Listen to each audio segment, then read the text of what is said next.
പാതിര cravings part 1. ഫുഡെല്ലാം കഴിച്ച് പാത്രമെല്ലാം കഴുകി കിടക്കാൻ വന്നപ്പോൾ എന്തെങ്കിലും ഒന്ന് കഴിച്ചാലോ എന്നൊരു തോന്നി തന്നെ.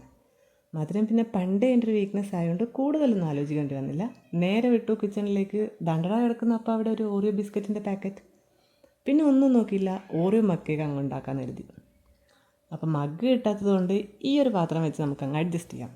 നട്ടപ്പാതിരൊക്കെ വെറുതെ നമ്മൾ മഗ് തപ്പി സൗണ്ട് ഉണ്ടാക്കി ചോട്ടേനെ എഴുന്നേൽപ്പിക്കേണ്ട ആവശ്യമില്ലല്ലോ. അപ്പോൾ പിന്നെ ഈ ഒരു ബൗളിൽ നമുക്കങ്ങ് കേക്ക് ഉണ്ടാക്കാം. അപ്പോൾ ഇതാ ഒരു 5 ഓറിയോ ബിസ്ക്കറ്റ് എടുത്ത് അതിലേക്ക് കുറച്ച് പാലും ഒഴിച്ച് പിന്നെ കുറച്ച് maida, sugar powder, cocoa powder, baking powder, baking soda, അങ്ങനെ കൈ കിട്ടിയ എല്ലാ സാധനവും അങ്ങോട്ടിട്ട് നന്നായി മിക്സ് ചെയ്ത ശേഷം നമുക്ക് എയർ ഫ്രയറിലോട്ട് വെച്ച് വെയിറ്റ് ചെയ്യാം കുറച്ച് സമയം. Insert a toothpick into the center of the cake. If it is comes out clean your cake is done എന്നാണല്ലോ. ഭാഗ്യം, ഫസ്റ്റ് അറ്റംപ്റ്റിൽ തന്നെ ക്ലീൻ ആയിട്ട് തന്നെ പുറത്ത് വന്നിട്ട് ടൂത്ത് പിക്ക്. അപ്പോൾ ഇതാ നല്ല സോഫ്റ്റായിട്ടുള്ള കേക്ക് ഞാൻ കഴിക്കാൻ പോകാം കേട്ടോ. അപ്പോൾ ബൈ, ശുഭദിനം.